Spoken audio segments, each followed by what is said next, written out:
What's up guys? Medyo mainit ang panahon. Susundo nga pala ako sa aking bunso ngayong araw na to. Matagal-tagal na rin hindi nababanat ang makina ni Black Panther. At tatry kong pumiga ng konti.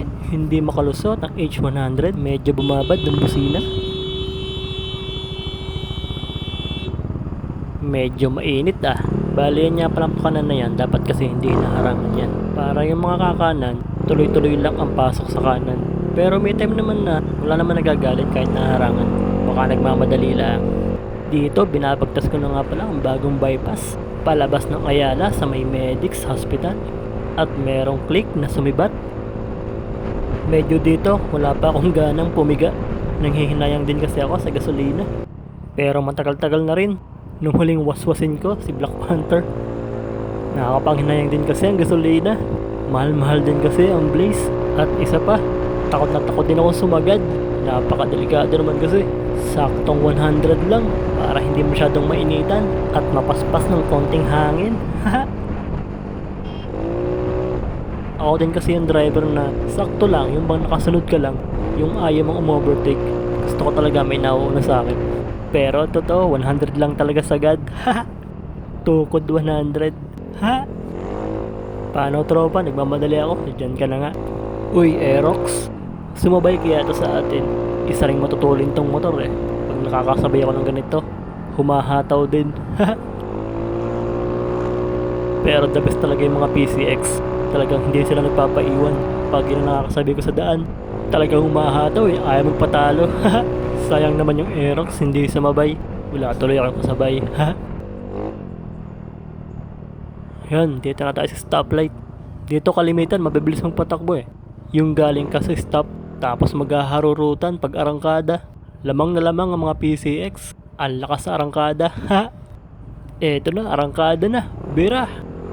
Ang init na nagbabike ah. Ang lakas, kaya mo yan. Hataw brother. Medyo mahirap humataw dito, paahon kasi. Siyempre, tamang chill lang tayo. At nandito lang ako sa mataas na kahoy. Medyo nagkahiyaan pa kami ng kotse, pero nagbigay din. Thank you brother. Bali dito na nga kami dumaan ngayon sa mataas na kahoy. Pabalik ng Arawoy. Sa hindi pala nakakaalam ng daan na ito, bali sa munisipyo lang ito. Kakaliwa kayo dito sa may kantong ito.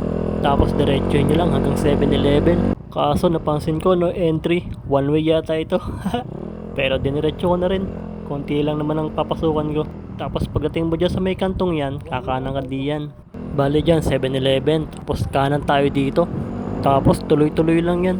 Tapos may makikita tayo dyan signboard na kanan. Siguro nasa 3 km ang layo. Bali dito mababasa mo Bayerbor, Nangkaan, San Sebastian, Kinalaglagan at Balete. Bali ang target natin ay Balete. Ingat nga pala kayo dito, medyo matarik yung daan. Kailangan laging malakas ang preno nyo dito. Lalo dyan sa right side na yan. Last time na dumaan kami dyan, talagang sobrang tarik.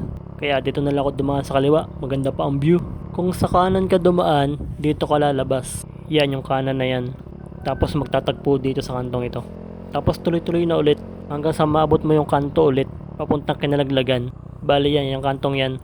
Diyan nga pala sa kalawang yan, yan ang papuntang Kinalaglagan. Magagandang ano dyan, magagandang view dyan. Tapos pwede ka pa mag-swimming doon. Doon napunta yung mga nagsuswimming sa lugar na iyon. Medyo matarik nga lang daw daan doon. Kaya ingat lang palagi. Ito na yung way papuntang Balete. Dito ako dadaan pa uwi sa amin. Tuloy-tuloy na yan. Tapos pagdating natin ng palengke ng Balete, kung gusto mo magpictura ng konti, kakaliwa ka lang. Tapos pakanan na yung paahon uli ng Marawoy. Ito na yung palengke. Sa kaliwa niyan, magandang view. Tabing lawa na. Dumaan nga lang kami saglit at pagpipicturan daw. Napakaganda naman talaga ng view dito.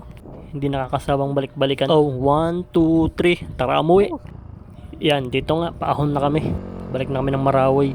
Bali, puro ahon yan guys. Mapapasarap ka talagang pumiga dito. Napakaganda ng daan. Aspalto. Actually, pigil na pigil talaga akong pumiga dito kasi nga may angkas ako. Kaso nung biglang may dumaan, Aerox, hataw. Nagdadalawang isip nga ako kung hahabulin ko o hindi.